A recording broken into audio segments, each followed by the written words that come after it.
Hello दोस्तों, स्वागत है आप सबका अपने ही यूट्यूब चैनल लर्निंग कैफे में। आज की वीडियो में मार्क्समैन बीपीएससी 67वीं का सेट 26 शुरू करेंगे। सेट 25 तक का वीडियो चैनल पर अपलोड है, लिंक डिस्क्रिप्शन में दे दिया हूं या आप प्लेलिस्ट में जाके देख लीजिएगा।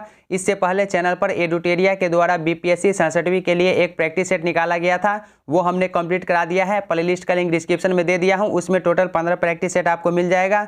तो चलिए सेट 26 को शुरू कर लेते हैं।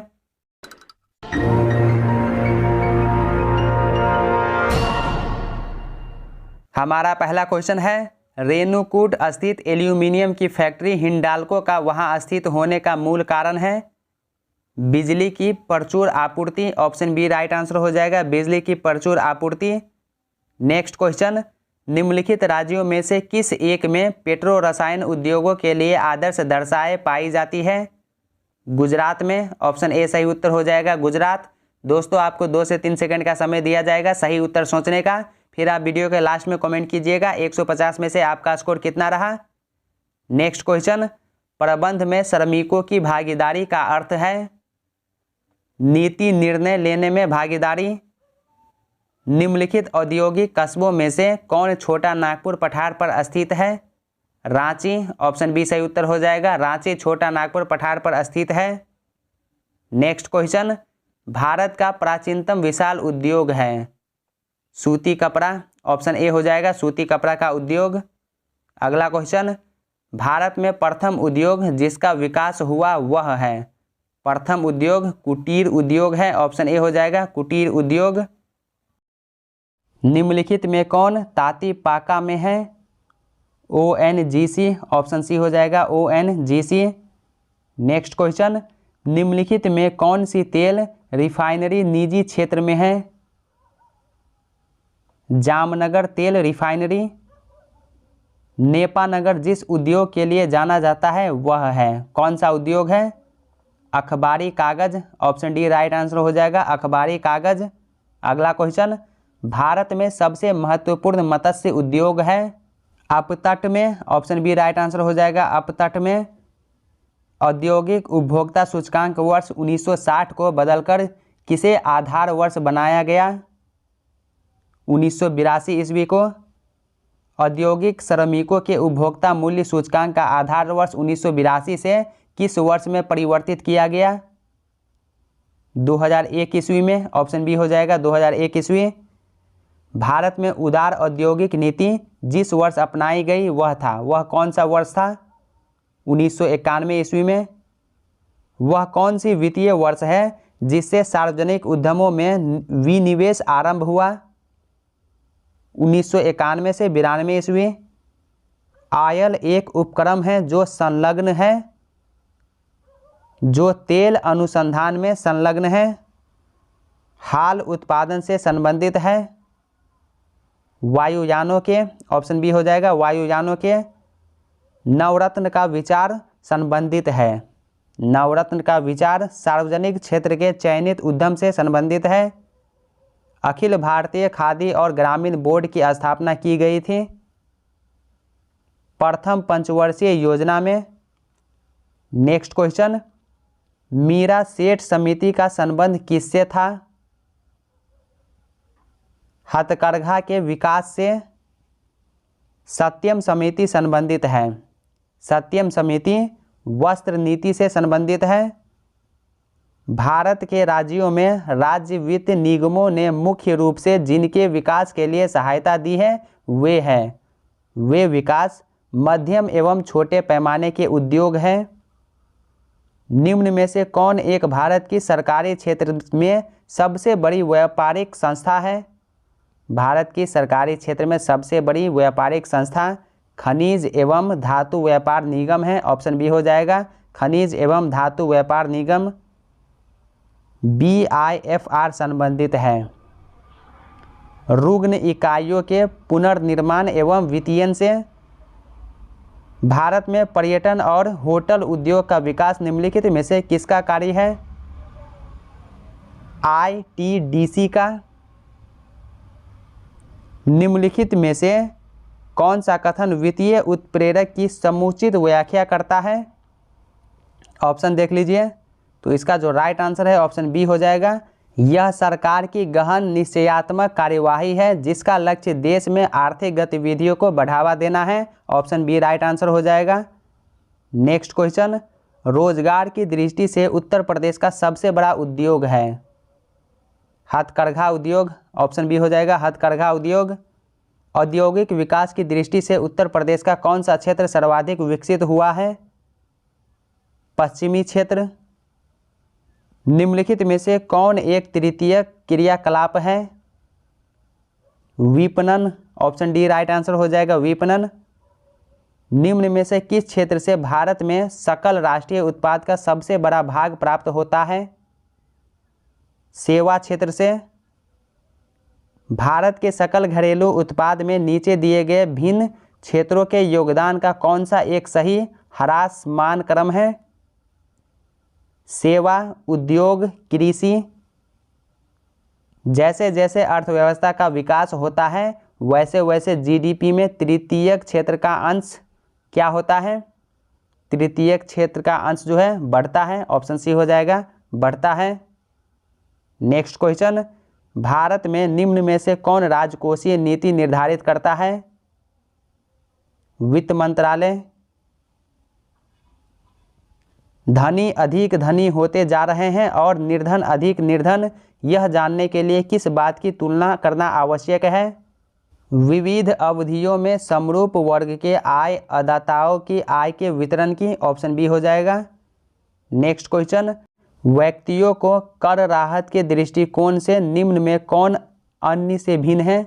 डिफरेंट यहाँ पे कौन सा है? इंदिरा विकास पत्र, ऑप्शन सी हो जाएगा इंदिरा विकास पत्र। किसने भारत में पहली बार व्यय कर लगाने का सुझाव दिया था? कॉल्डर ने। आयकर विभाग द्वारा जारी पैन कार्ड निम्न में से किस उद्देश्य के लिए प्रयोग नहीं किया जा सकता है? पते का प्रमाण के लिए प्रयोग नहीं किया जा सकता है। भारत में केंद्र सरकार की कर आय के दो सबसे बड़े स्रोत हैं, वस्तु एवं सेवा कर व निगम कर। निम्नलिखित में से कौन सा कर भारत सरकार द्वारा नहीं लिया जाता है? मार्ग कर। मार्ग कर भारत सरकार के द्वारा नहीं लिया जाता है। नेक्स्ट क्वेश्चन, भारत में सकल कर राजस्व के प्रतिशत के रूप में निम्नलिखित में से किस एक कर की प्राप्तियां सर्वाधिक है? सबसे ज़्यादा वस्तु एवं सेवा कर।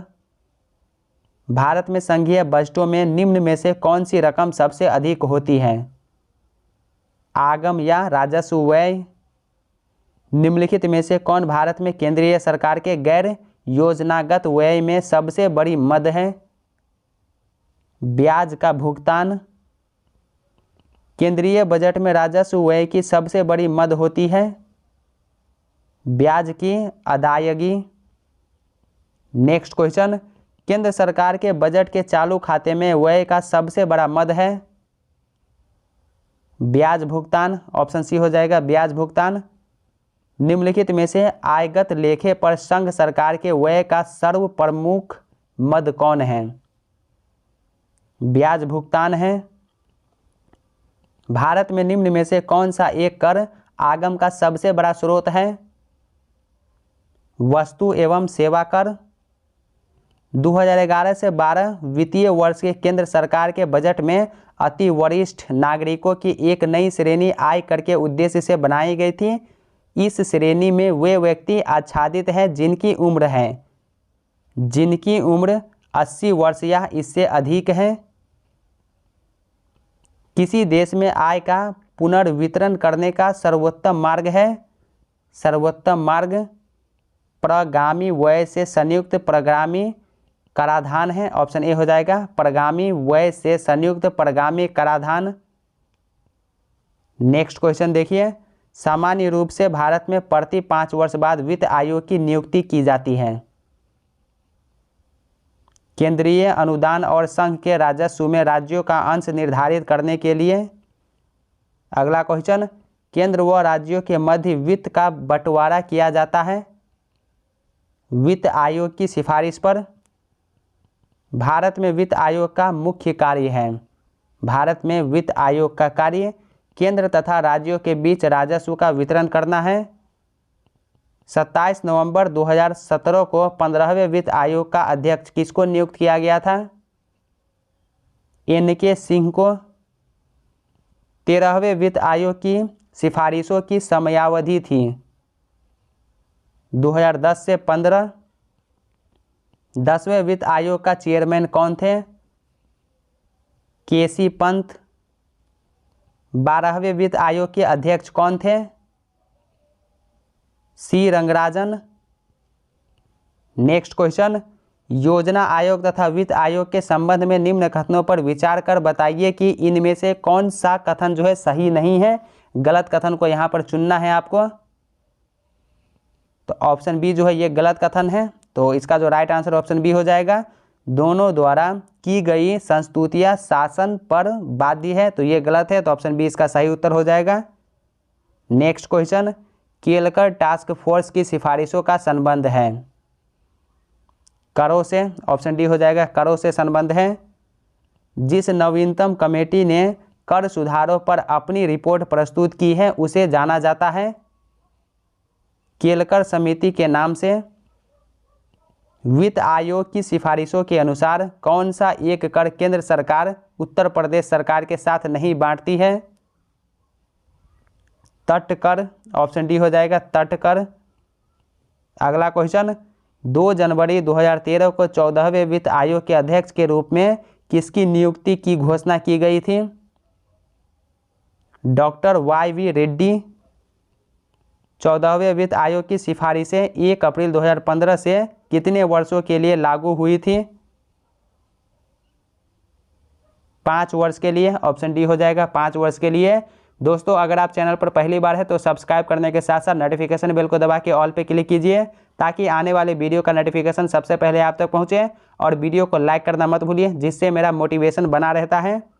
नेक्स्ट क्वेश्चन, निम्नलिखित में से किस एक को भारत के 13वें वित्त आयोग ने केंद्रीय करों की सृजित आय को राज्यों के मध्य बंटवारे की संस्तुति करते समय सर्वाधिक भार दिया है? वित्तीय क्षमता अंतराल। निगर कर का आरोपण एवं उद्ग्रहण केंद्र सरकार करती है तथा वह उसका अन्य केंद्रीय करों एवं शुल्कों के साथ राज्यों के साथ विनियोजन करती है। ऑप्शन डी सही उत्तर हो जाएगा। नेक्स्ट क्वेश्चन, यदि सकल राजकोषीय घाटे में से ब्याज भुगतान को निकाल दिया जाए तो अवशेष को कहा जाएगा? अवशेष को क्या कहा जाएगा? सकल प्राथमिक घाटा कहा जाएगा। राजकोषीय घाटा है। राजकोषीय घाटा बजटीय घाटे का योग और सरकार का बाजार ऋण तथा दायित्व है। भारत सरकार के बजट के कुल घाटे में किस घाटे का सबसे अधिक योगदान है? राजकोषीय घाटा का योगदान सबसे ज़्यादा है। यदि प्राथमिक घाटे में ब्याज भुगतान को सम्मिलित कर लिया जाए तो यह बराबर होता है, यह किसके बराबर होता है? राजकोषीय घाटे के बराबर। नेक्स्ट क्वेश्चन, निम्नलिखित में से कौन सा एक सही सुमेलित है? यहाँ पर आपको सही कथन को चुनना है। पहला देखिए, आय कर अप्रत्यक्ष कर है, तो ये गलत है। आय जो है ये प्रत्यक्ष कर है। सीमा शुल्क प्रत्यक्ष कर, ये भी गलत है। उत्पाद शुल्क केंद्र का अधिकतम कर आय स्रोत, ये भी गलत है। ऑप्शन डी, व्यापार कर राज्यों का अधिकतम कर आय स्रोत है, तो ऑप्शन डी जो है सही है, तो इसका राइट आंसर ऑप्शन डी हो जाएगा।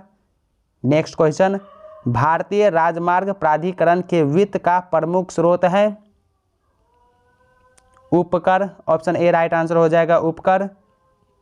नेक्स्ट क्वेश्चन, आय कर के लगाने, उद्ग्रहण करने और वितरण करने के संबंध में निम्नलिखित कथनों में से कौन सा एक सही है? तो यहाँ पर आपको सही कथन को चुनना है। ऑप्शन ए देखिए, संघ कर लगाता है, उद्ग्रहण करता है और कर प्राप्तियों का स्वयं और राज्यों के बीच वितरण करता है, तो ऑप्शन ए राइट आंसर हो जाएगा इसका। नेक्स्ट क्वेश्चन, निम्नलिखित में से किस कर का आरोपण केंद्र करता है किंतु संग्रहण और विनियोजन राज्य करते हैं? स्टाम्प शुल्क। निम्नलिखित में से कौन सा युग्म सही सुमेलित है? यहाँ पर आपको सही कथन को चुनना है, तो ऑप्शन डी इसका राइट आंसर हो जाएगा। आयात कोटा भौतिक नियंत्रण। निम्नलिखित आय के साधनों की जोड़ी में से कौन सी केवल संघीय सरकार के लिए होती है? सीमा शुल्क और निगम कर। भारत में निम्न में से प्रत्यक्ष कर कौन सा नहीं है? यहाँ पर आपको प्रत्यक्ष कर कौन सा नहीं है पूछा जा रहा है। तो बिक्री कर, बिक्री कर जो है ये प्रत्यक्ष कर नहीं है, अप्रत्यक्ष कर है।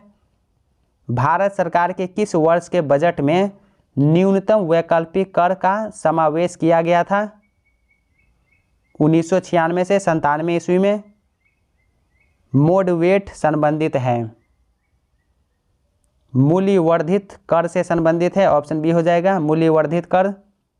संशोधित मूल्यवर्धित कर का संबंध है, संशोधित मूल्यवर्धित कर का संबंध किस चीज से है? उत्पाद कर से।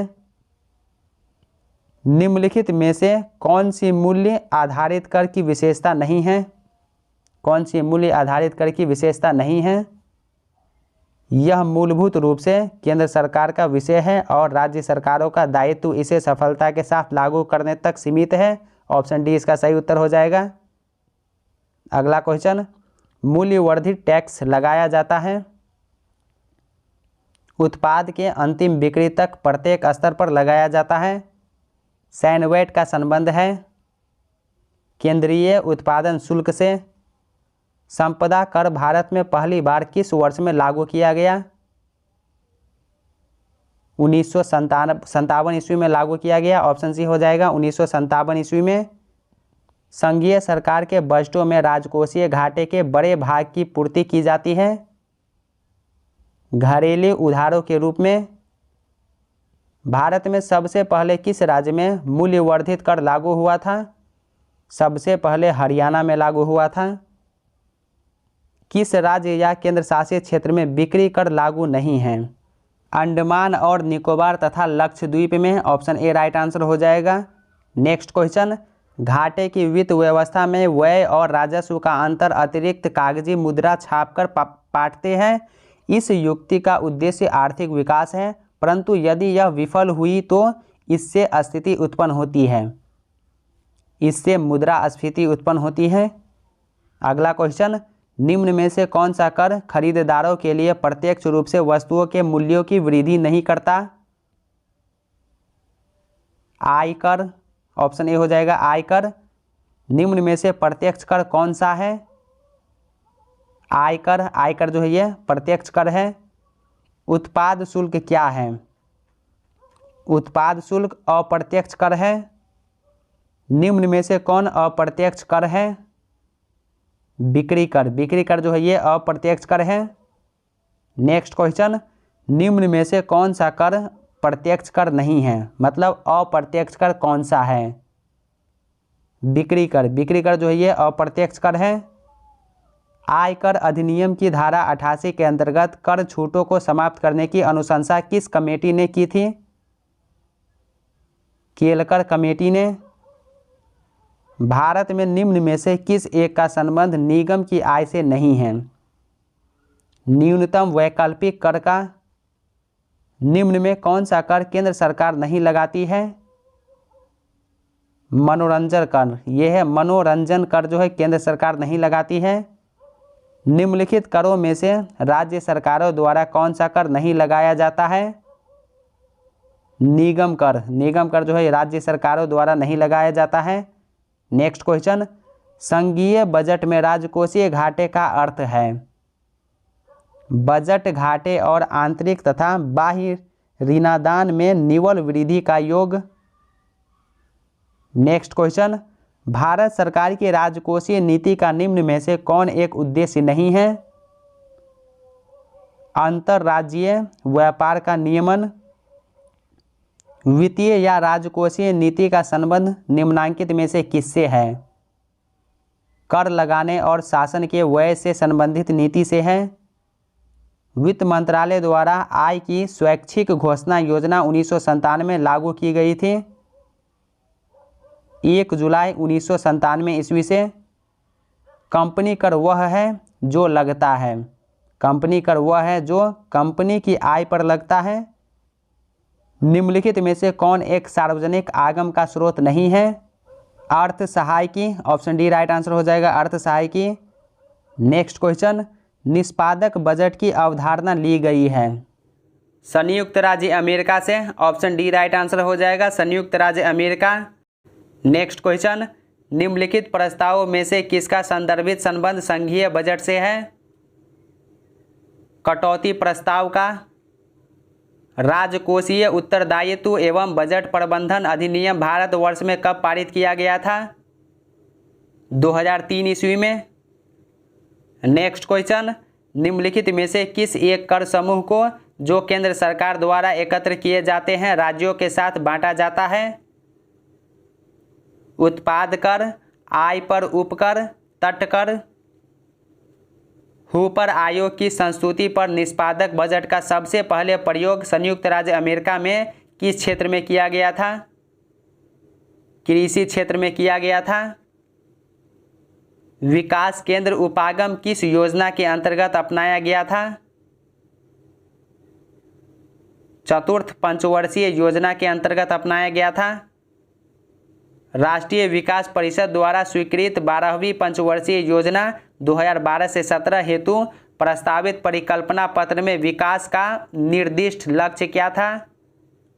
9%। निम्न में से कौन सा 12वीं पंचवर्षीय योजना का कार्यकाल था? 12वीं पंचवर्षीय योजना का कार्यकाल 2012 से 17 था। नेक्स्ट क्वेश्चन देखिए, आदेशात्मक और निर्देशात्मक योजना में आधारभूत अंतर क्या है? तो इसमें जो आधारभूत अंतर है ऑप्शन ए राइट आंसर हो जाएगा। आदेशात्मक योजना में आदेष्टा सोपान बाजार तंत्र का स्थान पूरी तरह से ले लेता है, जबकि निर्देशात्मक योजना में उसे बाजार प्रणाली के कार्यकरण को सुधारने का केवल एक साधन माना जाता है। नेक्स्ट क्वेश्चन, 11वीं पंचवर्षीय योजना का मुख्य भाव था तीव्रतर, सतत एवं अधिक समावेशी विकास। योजना आयोग के स्थान पर वर्ष 2015 में कौन सी योजना गठित की गई? NITI Aayog. Option C right answer हो जाएगा। योजना आयोग के स्थान पर 2015 में नीति आयोग का गठन हुआ था और इसका अध्यक्ष प्रधानमंत्री होता है। निम्नलिखित में से कौन सा कथन सही है? यहाँ पर आपको सही कथन को चुनना है, तो ऑप्शन डी इसका राइट आंसर हो जाएगा। वित्त आयोग और योजना आयोग के कार्यों और दायित्वों की परस्पर अतिव्याप्ति नहीं है। अगला क्वेश्चन, 6ठी व 8वीं पंचवर्षीय योजनाएं क्रमशः 1980 से 85 तथा 1992 से 97 की अवधि थी। 7वीं पंचवर्षीय योजना की अवधि क्या थी? 7वीं पंचवर्षीय योजना की अवधि 1985 से 90 थी। अप्रैल 1992 मार्च 1997 के दौरान भारत में कौन सी पंचवर्षीय योजना चालू रही थी? भारत में 8वीं पंचवर्षीय योजना। प्रथम पंचवर्षीय योजना की प्राथमिकता क्या थी? तो इसकी प्राथमिकता कृषि का विकास, उद्योगों के विकास तथा औद्योगिकरण की रणनीति किस योजना का अंग थी? द्वितीय पंचवर्षीय योजना। राष्ट्रीय विकास परिषद। राष्ट्रीय विकास परिषद राष्ट्रीय योजनाओं की समीक्षा करती है। राष्ट्रीय विकास परिषद मुख्यतः संबद्ध है, तो ये मुख्यतः भारत में मुख्य विकास योजनाओं के अनुमोदन और मूल्यांकन से संबंध है। राष्ट्रीय विकास परिषद का मुख्य संबंध होता है, तो इसका जो मुख्य संबंध होता है पंचवर्षीय योजनाओं के अनुमोदन से। राष्ट्रीय विकास परिषद का गठन जिस तिथि को हुआ था वह तिथि कौन सी है?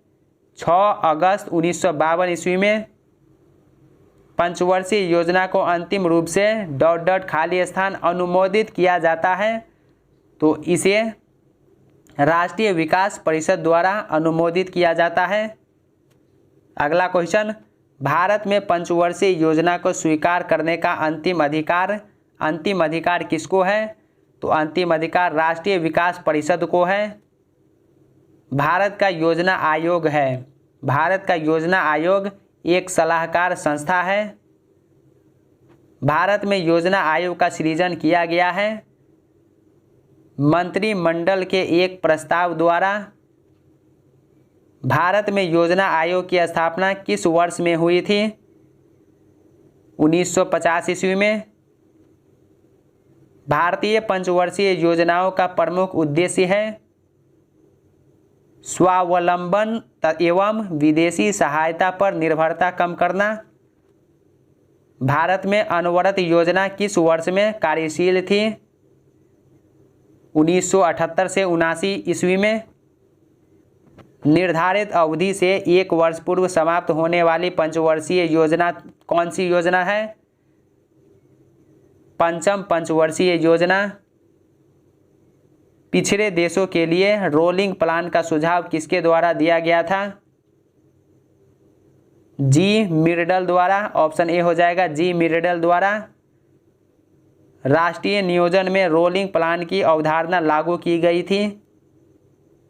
जनता सरकार के द्वारा लागू की गई थी। किस पंचवर्षीय योजना के दौरान आपातकाल लगाया गया था? नए चुनाव हुए थे और जनता पार्टी चुनी गई थी।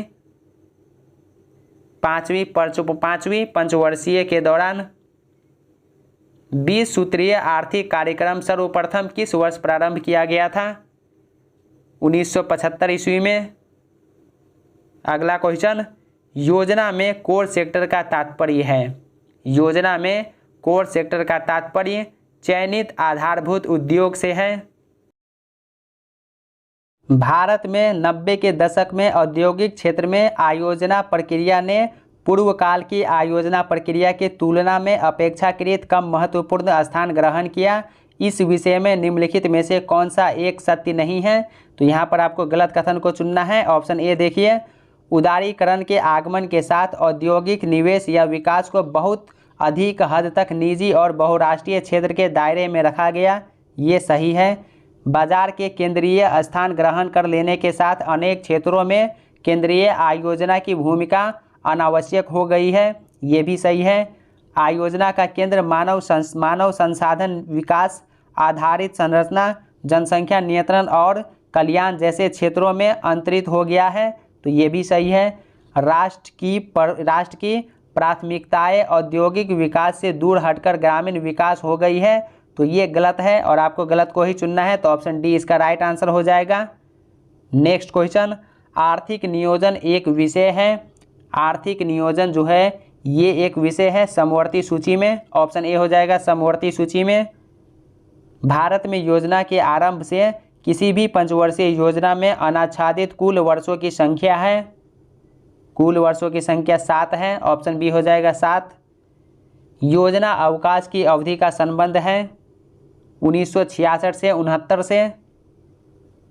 पूर्ववर्ती योजनाओं की तुलना में 8वीं पंचवर्षीय योजना में मुख्य परिवर्तन था लोक क्षेत्र के परिव्यय में प्रभुत कमी। निम्नलिखित में से किस पंचवर्षीय योजना में मानव विकास को सारे विकास प्रयासों का सार तत्व माना गया है? 8वीं पंचवर्षीय योजना। 7वीं योजना में IRDP के अंतर्गत रणनीति अपनाई गई थी संपूर्ण परिवार का अंगीकरण। भारत में स्वसंपोषित विकास का उद्देश्य सर्वप्रथम अपनाया गया 4th पंचवर्षीय योजना में। भारतीय रिजर्व बैंक द्वारा नकद कोष अनुपात में वृद्धि से अर्थव्यवस्था में मौद्रिक तरलता में कमी आती है। ऑप्शन बी राइट आंसर हो जाएगा। 7वीं पंचवर्षीय योजना का प्रमुख नारा था भोजन, काम और उत्पादकता। भोजन, काम और उत्पादन का नारा निम्नांकित में दिया गया था 7वीं पंचवर्षीय योजना में। ऑप्शन ए राइट आंसर हो जाएगा 7वीं पंचवर्षीय योजना। 11वीं पंचवर्षीय योजना में अधिकतम राशि आवंटित की गई थी सामाजिक सेवा के लिए। 10वीं पंचवर्षीय योजना की अवधि थी 2002 से 7। 11वीं पंचवर्षीय योजना का उद्देश्य था समाविष्ट आर्थिक वृद्धि। शिक्षा के लिए 11वीं पंचवर्षीय योजना की विषय वस्तु क्या थी? अनिवार्य प्रारंभिक शिक्षा। ऑप्शन सी हो जाएगा अनिवार्य प्रारंभिक शिक्षा। नेक्स्ट क्वेश्चन, भारत में योजना का प्रारंभ वास्तव में द्वितीय पंचवर्षीय योजना से हुआ। भारतीय योजना के वास्तुकार कौन थे? पीसी महालनोबिस, ऑप्शन डी हो जाएगा PC Mahalanobis. Next question, company अंश पर मर्यादित होने का अर्थ है धारकों का उत्तरदायित्व सीमित होना, ऑप्शन सी हो जाएगा धारकों का उत्तरदायित्व सीमित होना। नेक्स्ट क्वेश्चन, निम्नलिखित में से कौन सी सीमित देयता साझेदारी फर्ज की विशेषता नहीं है? साझेदार 20 से कम होने चाहिए, ऑप्शन ए राइट आंसर हो जाएगा। साझेदार 20 से कम होने चाहिए, ये गलत है, तो इसीलिए ऑप्शन ए इसका सही उत्तर हो जाएगा। दोस्तों आज के वीडियो में सिर्फ 26 कंप्लीट हो गया, सिर्फ 25 तक का वीडियो चैनल पर अपलोड है, लिंक डिस्क्रिप्शन में मिल जाएगा या चैनल के प्लेलिस्ट में जाके आप देख लीजिएगा। तो दोस्तों कैसा लगा ये वीडियो कमेंट करके ज़रूर बताइए। क्या वीडियो आपको अच्छा लगा या लगता है कि ये वीडियो आपके साथ साथ आपके उन फ्रेंड्स को भी हेल्प कर सकता है, तो अपने दोस्तों के साथ वीडियो शेयर कीजिए। अगर कोई डाउट है या सवाल है तो क्वेश्चन में कमेंट सेक्शन में लिखिए, मैं कोशिश करूँगा जल्दी रिप्लाई करने का। तो चलिए अब मिलते हैं नेक्स्ट वीडियो में, तब तक के लिए बाय बाय, टेक केयर।